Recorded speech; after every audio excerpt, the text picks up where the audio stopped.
Ricardo, João e Pedro marcaram um encontro em determinada hora de certo dia.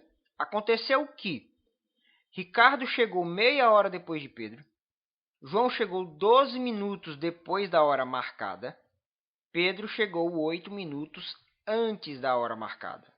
O tempo que João esperou até Ricardo chegar foi de...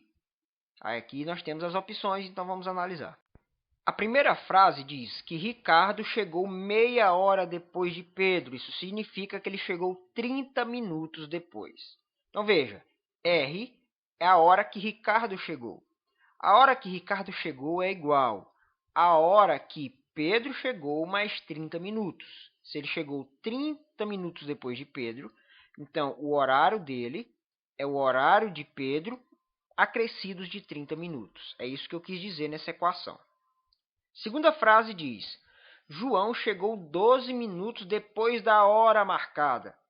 Que hora que ficou marcado? Eu não sei. Então, a gente vai chamar isso de x. Então, João, o horário da chegada de João, que é o J, é igual à hora marcada mais 12 minutos. E, por fim, Pedro chegou 8 minutos antes da hora marcada. Ou seja, a chegada de Pedro é igual a hora marcada menos 8 minutos. E aí vem o que ele quer. O tempo que João esperou até Ricardo chegar foi. Ele quer saber quanto tempo João ficou esperando até o Ricardo chegar, mas nós temos um problema. Quando nós olhamos para a chegada de João, a chegada de João a gente sabe que é 12 minutos depois da hora marcada. Só que, quando a gente olha para a situação de Ricardo, ele não está comparando com a hora marcada. Ele está comparando com a chegada de Pedro, certo? Então, o que a gente vai fazer? Aonde está falando da chegada de Pedro, nós vamos substituir por isso aqui, que é a hora que ele chegou. Por quê?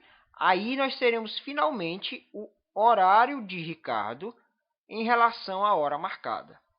P é a mesma coisa que x menos 8. Então, veja, você tem a primeira equação, a hora de Ricardo é igual à hora de Pedro mais 30.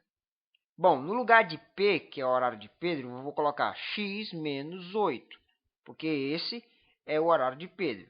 Dizer que o Ricardo chegou no horário de Pedro 30 minutos depois, né?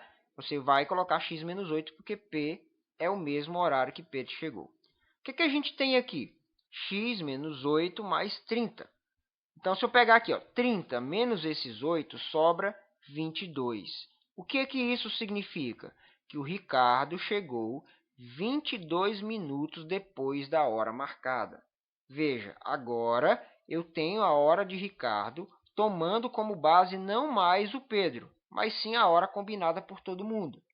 E se ele chegou 22 minutos depois, e o João, conforme a gente acabou de interpretar aqui, chegou 12 minutos depois, então quer dizer o quê? João teve 12 minutos de atraso e o Ricardo teve 22 minutos de atraso. Então quer dizer que o João chegou atrasado, mas ainda teve que esperar mais 10 minutos para que o Ricardo chegasse. Logo, a alternativa A é a resposta correta dessa questão.